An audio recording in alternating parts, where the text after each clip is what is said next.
Hello everyone, good morning to all of you and welcome to online study point. दोस्तों, आज है 15 अप्रैल और आज की इस वीडियो में हम 15 अप्रैल से रिलेटेड करंट अफेयर के सभी इंपॉर्टेंट क्वेश्चन को कवर करने वाले हैं। तो यदि आप लोगों को इस वीडियो की पीडीएफ चाहिए तो आप हमारे इस मोबाइल एप्लीकेशन को भी इंस्टॉल कर सकते हैं, जिसमें आप लोगों को डेली क्विज, फ्री पीडीएफ और प्रतिदिन के करंट अफेयर का ऑडियो भी मिल सकेगा। स्टार्ट करते हैं हमारा पहला क्वेश्चन। हाल ही में भारत का पहला नगर पालिका ग्रीन बॉन्ड ये किसने जारी किया है? तो ये भी हाल ही में जारी किया गया है गाजियाबाद नगर निगम के द्वारा। देखिए, वैसे बॉन्ड तो काफ़ी तरह के होते हैं, एक तो म्यूनिसिपल बॉन्ड भी होता है, लेकिन यहाँ हम बात कर रहे हैं कि पहला ऐसा नगर पालिका जिसने ग्रीन बॉन्ड जारी किया है। दोनों में आप कंफ्यूज नहीं होइएगा। तो ये भी हाल ही में बन गया है गाजियाबाद नगर निगम। अब हम ये जान लेते हैं कि ये ग्रीन बॉन्ड ये होता क्या है जो कि गाजियाबाद ने जारी किया है। तो ग्रीन बॉन्ड जानने से पहले हम जान लेते हैं कि ये बॉन्ड क्या होता है। काफ़ी लोगों को मालूम होगा, जो नहीं जानते उनके लिए मैं आसान भाषा में समझा देती हूँ।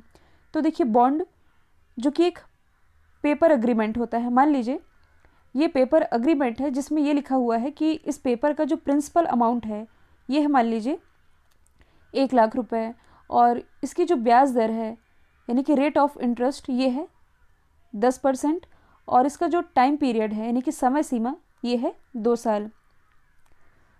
तो प्रिंसिपल अमाउंट 1,00,000, इसकी ब्याज दर 10% और इसकी समय सीमा ये दी हुई है 2 साल।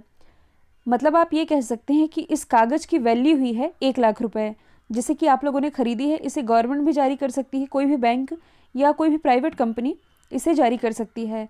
तो गवर्नमेंट ने मान लीजिए इस बॉन्ड को आप लोगों के लिए जारी किया है, तो आप लोग क्या करेंगे, इसे खरीदेंगे। तो आप लोगों ने इसे खरीदा है 1,00,000 रुपये में, तो आपके ये जो 1,00,000 रुपये हैं ये किसके पास चले गए? बैंक या गवर्नमेंट के पास चले गए।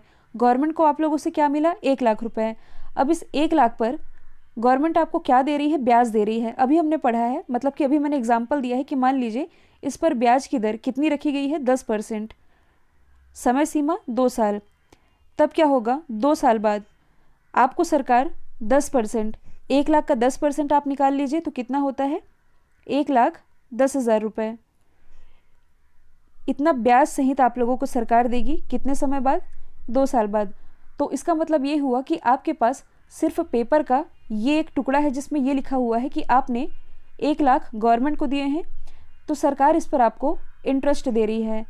और देखिए, एग्जाम्पल के लिए मैंने 10% इंटरेस्ट लिखा है। ये कितना भी जारी हो सकता है, ये तय किया जाता है पहले से ही। तो आप लोगों को ब्याज सहित ये पैसा मिल जाता है निश्चित समय सीमा पर। तो सरकार इस पैसे का क्या करेगी? इस पैसे का इस्तेमाल करेगी और आप क्या करेंगे? इस कागज़ को 2 साल तक अपने पास संभाल कर रखेंगे। इसके बाद 2 साल बाद आप जब इस कागज़ को लौटाओगे तो सरकार आपको ब्याज सहित वह पैसा दे देगी। तो इससे फ़ायदा किसे है? तो देखिए, आपकी भी इनकम होगी क्योंकि आप लोगों को इस पर ब्याज मिल रहा है, और सरकार की भी प्रॉब्लम सॉल्व हो सकेगी क्योंकि सरकार इस पैसे का इस्तेमाल कर लेगी। अब अभी मैंने बताया कि ये जो बॉन्ड है ये किसी के भी द्वारा जारी किया जा सकता है। मान लीजिए किसी प्राइवेट कंपनी ने ही इसे जारी कर दिया। फॉर एग्जांपल, मान लीजिए मैं एक कंपनी स्टार्ट करना चाहती हूँ लेकिन मेरे पास पैसा नहीं है, तो मैं बॉन्ड के रूप में पैसा रेज कर सकती हूँ। अब दिमाग में ये भी सवाल आना चाहिए कि किस तरह का बॉन्ड ज़्यादा सेफ़ होता है। ऑब्वियसली जो कि सरकार जारी करती है, क्योंकि सरकार ने यदि आप लोगों से पैसा लिया है तो सरकार उस पैसे को लेकर भाग नहीं सकती, वो तो आप लोगों को मिल ही जाएगा। लेकिन जो प्राइवेट कंपनियां जारी करती हैं ये रिस्की होता है, क्योंकि आप लोगों ने किंगफिशर वाला मैटर सुना ही होगा। कुछ कंपनी होती हैं जो कि पैसे लेकर भाग भी सकती हैं। तो आप कह सकते हैं कि सरकार जो बॉन्ड जारी करती है वो सेफ़ होता है। तो यहाँ से तो आप लोगों ने समझ लिया बॉन्ड के बारे में, बॉन्ड क्या होता है। आई होप अब आप लोगों को क्लियर हो गया होगा। लेकिन यहाँ बात की जा रही है ग्रीन बॉन्ड की। अब ये ग्रीन बॉन्ड क्या है? तो इसका भी मतलब सिंपल है कि इसमें जो पैसा आएगा वो ग्रीन चीज़ों के ऊपर इस्तेमाल किया जाएगा। ग्रीन चीज़ों यानी कि हरी चीज़ों, या आप कह सकते हैं इस पैसे का इस्तेमाल एनवायरमेंट के लिए किया जाएगा, जैसे कि रीन्यूएबल एनर्जी के लिए, ग्रीन एफिशिएंसी के लिए, क्लीन ट्रांसपोर्ट यानी कि इलेक्ट्रॉनिक व्हीकल इत्यादि के लिए, और वेस्ट मैनेजमेंट यानी कि कचरा प्रबंधन के लिए इसका इस्तेमाल किया जाना है। एडिशनल तौर पर आप ये भी याद रखेंगे कि 2009 में पहली बार जो वर्ल्ड बैंक है यानी कि विश्व बैंक, इसके द्वारा ये ग्रीन बॉन्ड जारी किया गया था। और अब कुछ इसी तरह से भारत का पहला नगर पालिका ग्रीन बॉन्ड जो कि जारी किया गया है गाजियाबाद के द्वारा, जो GNN है यानी कि गाजियाबाद नगर निगम, इसने 8.1% की लागत से, मतलब कि वही है ब्याज दर जो कि मैंने आप लोगों को बताया था, इस लागत से 150 करोड़ रुपए जुटाए हैं और इस पैसे का इस्तेमाल कहाँ किया जाएगा? एनवायरनमेंट के लिए। अगला क्वेश्चन है, हाल ही में किस राज्य में स्थित तलचर थर्मल पावर प्लांट को बंद कर दिया गया है? तो ये भी हाल ही में बंद किया गया है। ओडिशा में स्थित तलचर थर्मल पावर प्लांट को। तलचर जो कि ओडिशा का एक औद्योगिक शहर है जिसे राज्य के कोल हब के रूप में जाना जाता है। अच्छा, ये पावर प्लांट ये होते क्या हैं? तो बिजली उत्पादन के लिए इसकी स्थापना की जाती है। भारत में ये देखा जाए तो बेसिकली 3 प्रकार के पावर प्लांट है जो कि आप लोगों ने पढ़े भी होंगे। Hydro electric power plant, thermal power plant और न्यूक्लियर पावर प्लांट। यहाँ हम बात कर रहे हैं थर्मल पावर प्लांट की। तो थर्मल पावर प्लांट ये होता क्या है? तो इसमें ऊष्मीय ऊर्जा को विद्युत ऊर्जा में बदला जाता है। और यहाँ हम यदि बात करें तलचर पावर प्लांट की, जिसे कि 1968 में स्थापित किया गया था और इसके थ्रू एनटीपीसी की 6 यूनिट से 460 मेगावाट बिजली का उत्पादन हो रहा था, जिसे कि अभी हाल ही में बंद कर दिया गया है, जिससे लगभग 20,000 लोगों को मतलब कि 20,000 लोगों की आजीविका इससे प्रभावित हुई है। और इसे बंद किया क्यों गया है? तो इसकी उम्र पूरी हो चुकी है, जिसके कारण इसे बंद करने का फैसला किया गया। यदि हम बात करें ओडिशा की, तो इसकी राजधानी भुवनेश्वर जो कि international standard organisation ISO certificate प्राप्त करने वाला भारत का पहला शहर है। मुख्यमंत्री नवीन पटनायक, राज्यपाल गणेशी लाल, मुख्य न्यायाधीश S मुरलीधर। लोकसभा सीटें आती 21, राज्यसभा सीटों की संख्या 10, विधानसभा सीटों की संख्या है 147। नेशनल पार्क है सिमलीपाल और भीतरकनिका। भारत का सबसे लंबा बांध ये हीराकुंड बांध है, जो कि महानदी पर बनाया गया है ओडिशा में ही। भारत का सबसे बड़ा हॉकी स्टेडियम जो कि ओडिशा के राउरकेला में बनाया जा रहा है। भारत का पहला फायर पार्क ये भी ओडिशा की राजधानी भुवनेश्वर में स्थापित किया गया है। यदि आप करंट से रिलेट करेंगे तो हाल ही में ओडिशा का जो महेंद्रगिरी पर्वत है, इसे ओडिशा के दूसरे बायोस्फीयर के रूप में घोषित करने की मांग की जा रही है। और ओडिशा का पहला बायोस्फीयर रिजर्व कौन सा है? तो ये है सिमलीपाल। अगला क्वेश्चन है, IPL के इतिहास में 350 छक्के लगाने वाले पहले खिलाड़ी कौन बने हैं? तो ये बन गए हैं क्रिस गेल, जो कि वेस्ट इंडीज से बिलोंग करते हैं। और IPL में ये किस टीम के लिए खेल रहे हैं? ये खेल रहे हैं पंजाब किंग्स के लिए। तो इसी तरह IPL के इतिहास में 150 छक्के लगाने वाले ये पहले बल्लेबाज बन गए हैं। दूसरे स्थान पर हैं AB डिविलियर्स, जो कि साउथ अफ्रीका से बिलोंग करते हैं। तीसरे स्थान पर है महेंद्र सिंह धोनी। चौथे और 5वें नंबर पर है रोहित शर्मा और विराट कोहली। अब IPL शुरू हो चुके हैं। इस बार के IPL का ये है 14th एडिशन। IPL की शुरुआत यानी कि इंडियन प्रीमियर लीग, इसकी शुरुआत 2008 से की गई थी। IPL की सबसे सफल टीम है मुंबई इंडियंस। इसने कुल 5 खिताब अपने नाम किए हैं। IPL से सबसे ज़्यादा यानी कि 150 करोड़ कमाने वाले पहले खिलाड़ी हैं महेंद्र सिंह धोनी। और IPL से 100 करोड़ कमाने वाले पहले विदेशी यदि पूछा जाए तो ये है AB डिविलियर्स, जो कि साउथ अफ्रीका से बिलोंग करते हैं। इस साल के IPL में जो सबसे महंगे खिलाड़ी हैं ये हैं क्रिस मॉरिस, ये भी साउथ अफ्रीका से बिलोंग करते हैं, राजस्थान रॉयल्स के लिए खेल रहे हैं। इन्हें 16.25 करोड़ में खरीदा गया है। संजू सैमसन, कल ही मैंने आप लोगों को बताया था कि IPL के इतिहास में बतौर कैप्टन पहले ही मैच में शतक जड़ने वाले ये पहले खिलाड़ी बन गए हैं। हाल ही में भारी तबाही मचाने वाला उष्णकटिबंधीय चक्रवात सेरोजा, इसने किस देश को प्रभावित किया है? इसने भी हाल ही में ऑस्ट्रेलिया को प्रभावित किया है। देखिए, ये जो सेरोजा चक्रवात है ये वही चक्रवात है जिसने अभी हाल ही में 1-2 हफ्ते पहले ही इंडोनेशिया वाले एरिया में बाढ़ और भूस्खलन के कारण 150 से अधिक लोगों की जान ले ली थी। और इसी का प्रभाव देखने को मिला है ऑस्ट्रेलिया में। ऑस्ट्रेलिया की राजधानी है कैनबरा, करेंसी है डॉलर, प्राइम मिनिस्टर है स्कॉट मॉरिसन। ऑस्ट्रेलिया और तस्मानिया इन दोनों के ही बीच में एक स्ट्रेट है जिसका नाम है बास स्ट्रेट। विश्व प्रसिद्ध सोने की खदानें जिसका नाम है कलगुरली और कुलगाड़ी, जो कि ऑस्ट्रेलिया में ही स्थित है। और जो फीफा वुमेन वर्ल्ड कप है जो कि होना है 2023 में, इसे 2 कंट्री मिलकर होस्ट करेंगी। एक तो है ऑस्ट्रेलिया, दूसरी है न्यूजीलैंड। हाल ही में किस देश ने 3000 साल पुराने लॉस्ट गोल्डन सिटी की खुदाई की है? तो ये खुदाई अभी हाल ही में की गई है मिस्र में, जिसे आप इजिप्ट के नाम से जानते हैं। और इसकी जो खोज की गई है इसे लॉस्ट गोल्डन सिटी ही क्यों कहा जा रहा है? क्योंकि ऐसा अनुमान है कि यहाँ भारी मात्रा में सोना पाया जा सकता है, यानी कि गोल्ड पाए जाने का अनुमान लगाया जा रहा है।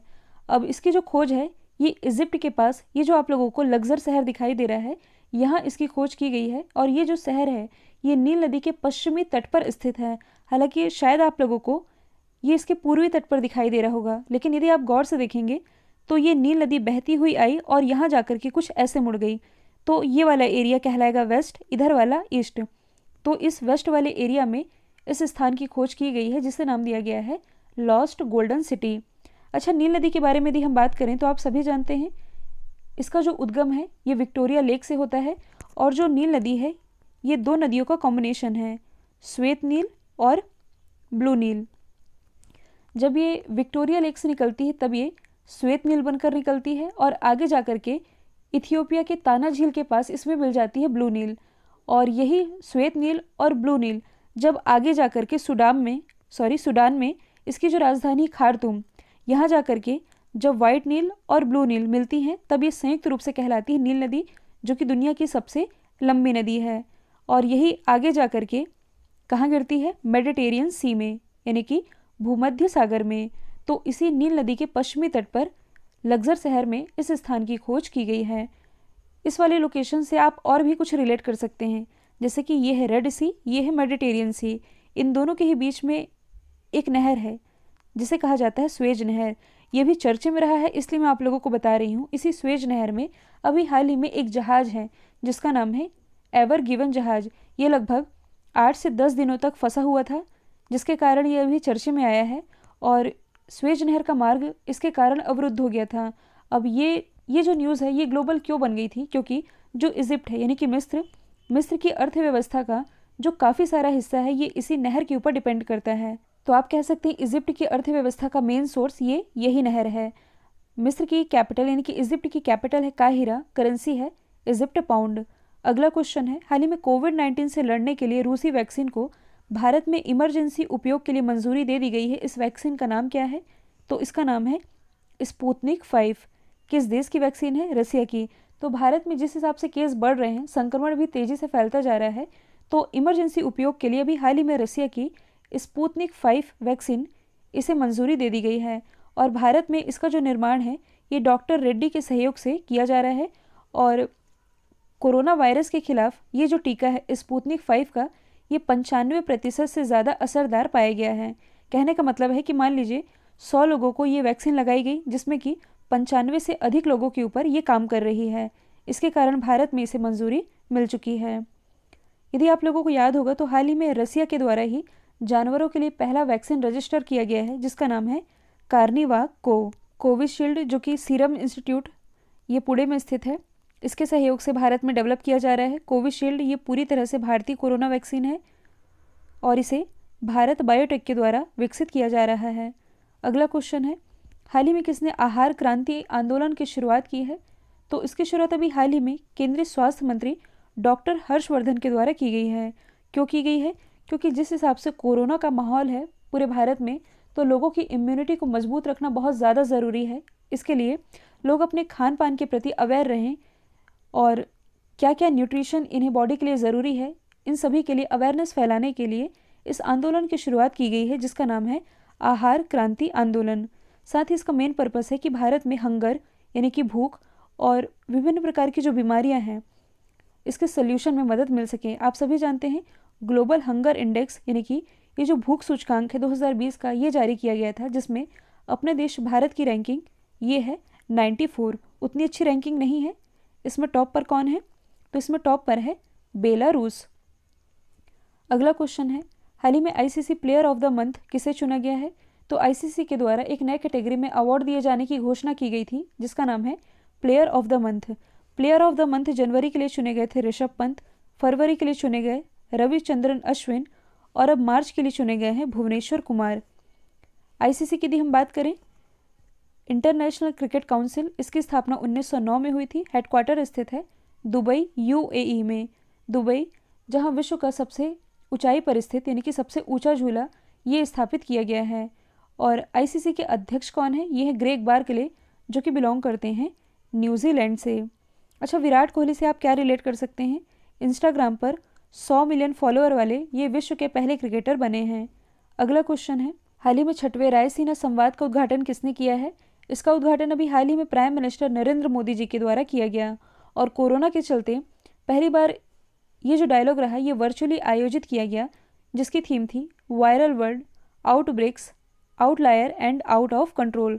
बेसिकली कोरोना की स्थिति से निपटने के लिए क्या क्या प्रयास किए जाते हैं, इस पर विचारों का आदान प्रदान किया गया है इस डायलॉग में, जो कि आयोजित किया गया दिल्ली में। रायसीना की पहाड़ियाँ आप सभी जानते हैं दिल्ली में ही स्थित है, जहाँ राष्ट्रपति भवन स्थित है। अगला क्वेश्चन है, हाल ही में ग्लोबल फूड पॉलिसी रिपोर्ट किसने जारी की है?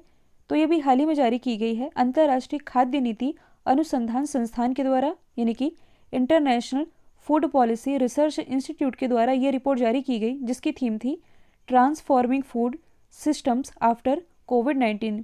ये जो संस्थान है ये विकासशील देशों में गरीबी, भूखमरी और कुपोषण को कम करने के लिए रिसर्च करता है। इसकी जो स्थापना है ये की गई थी 1975 में, और वर्तमान में यदि देखा जाए तो 50 से अधिक देशों में इसके 600 से अधिक कर्मचारी एक्टिव हैं।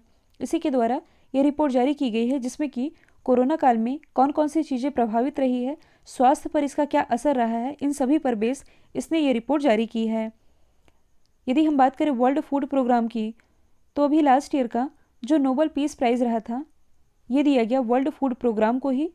और खाद्य और कृषि संगठन यानी कि FAO आप कहते हैं इसे शॉर्ट फॉर्म में, इसका हेडक्वार्टर स्थित है इटली की राजधानी रोम में। वर्ल्ड फूड प्रोग्राम और फूड एंड एग्रीकल्चर ऑर्गेनाइजेशन, इन दोनों का ही हेडक्वार्टर इटली की राजधानी रोम में स्थित है। कल जो मैंने आप लोगों से सवाल पूछा था इसका राइट आंसर था UAE। अब आप लोगों के लिए आज का सवाल है, UAE के शीर्ष नागरिक पुरस्कार से किसे सम्मानित किया गया है? इसका जो भी आंसर है कमेंट बॉक्स में बताइएगा। देखिए वीडियो आप लोग फिर से लाइक नहीं कर रहे हैं, ना ही शेयर कर रहे हैं। वीडियो यदि पसंद आया है, कुछ यदि आप लोगों ने वीडियो से नया सीखा है तो लाइक कीजिए, शेयर कीजिए और चैनल को सब्सक्राइब करना बिल्कुल मत भूलिएगा। तो आज के लिए इतना ही। Thank you so much.